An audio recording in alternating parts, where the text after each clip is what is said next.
Bismillahirrahmanirrahim. Assalamualaikum warahmatullahi wabarakatuh. Alhamdulillah, salatu wassalamu ala rasulillah wa ba'du. Saudara-saudariku dimanapun Anda berada, hari ini kita akan berbagi tentang sunnah, tuntunan berkehidupan yang melekat pada kehidupan kita, aktivitas kita, sekalipun singkat, padat, tapi begitu bermakna. Sunnah ini didapati dalam salah satu hadis Nabi SAW yang diriwayatkan oleh sahabat Abu Hurairah radhiyallahu taala anhu. Qala Rasulullah sallallahu alaihi wasallam, al-fitratu khamsun atau khamsatun minal fitrah. Fitrah itu yaitu segala yang melekat pada kehidupan manusia, setidaknya ada 5 yang sangat bermakna. 1, al-khitan, yaitu berkhitan. Yang kedua, al-istihdad, membersihkan rambut di sekitaran kemaluan. Kemudian yang ketiga, natful ibti, ya, yaitu mencabut atau membersihkan di bulu ketiak. Yang keempat, qasus syarib, yaitu menipiskan kumis. Dan yang kelima adalah taqlimul alfar, yaitu memotong kuku. Dari 5 hal ini kita akan mengambil satu untuk memberikan praktikal yang singkat dan mudah untuk dipahami, yaitu tentang memotong kuku. Dan melekat ini disebut dengan fitrah karena membersihkan, memotong, merapikan kuku adalah bagian yang menunjukkan tentang kebersihan yang memang menjadi bawaan fitrah manusia, cenderung hidup lebih bersih, lebih rapi, lebih indah, dan lain-lain sebagainya. Dan kuku adalah bagian yang melekat pada kehidupan kita. Karena itu insan beriman, orang Islam itu mesti tampil dengan bawaan fitrahnya, senang dengan kebersihan, kerapian, termasuk mengatur tentang kebersihan dan kerapian kukunya. Dalam Islam diajarkan kita bagaimana cara memotong kuku yang baik. Para ulama memberikan praktikal atau tutorial singkat kepada kita, dan kita ambil salah satu di antara contoh yang disampaikan oleh para ulama terkait dengan perintah ataupun sunnah memotong kuku ini. Al-Imam An-Nawawi dalam konteks memotong kuku, beliau mengajarkan kepada kita, ya khususnya ya sekarang saat saya mengambil video bersamaan dengan hari Jumat, ya ada sunnah untuk memotong kuku. Maka dari 10 jari ini yang tangan, ya, yang melekat pada tangan ataupun nanti yang ada di kaki, kita memulai dengan yang telunjuk terlebih dahulu. Ini ya, para ulama mengajarkan kita, para ulama memulai dengan telunjuk di sini, ya. Caranya kita mengambil yang telunjuk terlebih dahulu.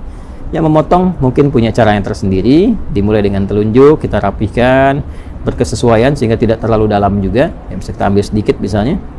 Ya, bismillahirrahmanirrahim. Kita ucapkan bismillah ya untuk bisa menjadikan bagian kegiatan sebagai ibadah, ya. Nah, ini seperti ini teman-teman sekalian. Ya. Ya. Nah, ini sengaja saya tadahi menggunakan tisu ini, ya, agar juga bagian dari potongan kuku tidak kemana-mana, dan nanti ada hikmahnya. Ada hikmahnya, ya. Saya jelaskan dulu secara keseluruhan, nanti hikmahnya di akhir saya tutupkan.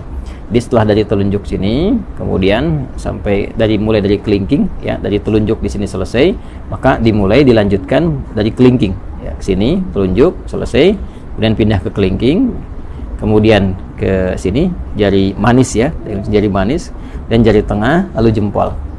Ya, mulai dari sini telunjuk, berpindah memulai dari kelingking, dari telunjuk ke kelingking, kedua kelingking, dan jari manis, jari tengah, kemudian jempol. Jelas, ya?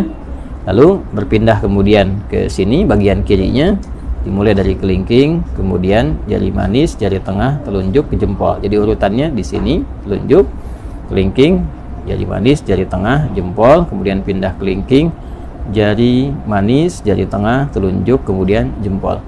Demikian di kaki. Ya, kalau sudah selesai ini, kemudian tadi kita tadahi, ya. Ini saya contohkan tadi satu yang telunjuk karena di hari Jumat saya sudah mendahulukan memotong keseluruhannya. Jadi saya urutkan saja tadi seperti tadi saya sampaikan. Jadi telunjuknya sudah, kelingking sudah sampai ke jempol, kemudian dari sini kelingking sampai ke jempol, selesai kita tadahi. Ini maksudnya supaya mudah untuk dikumpulkan.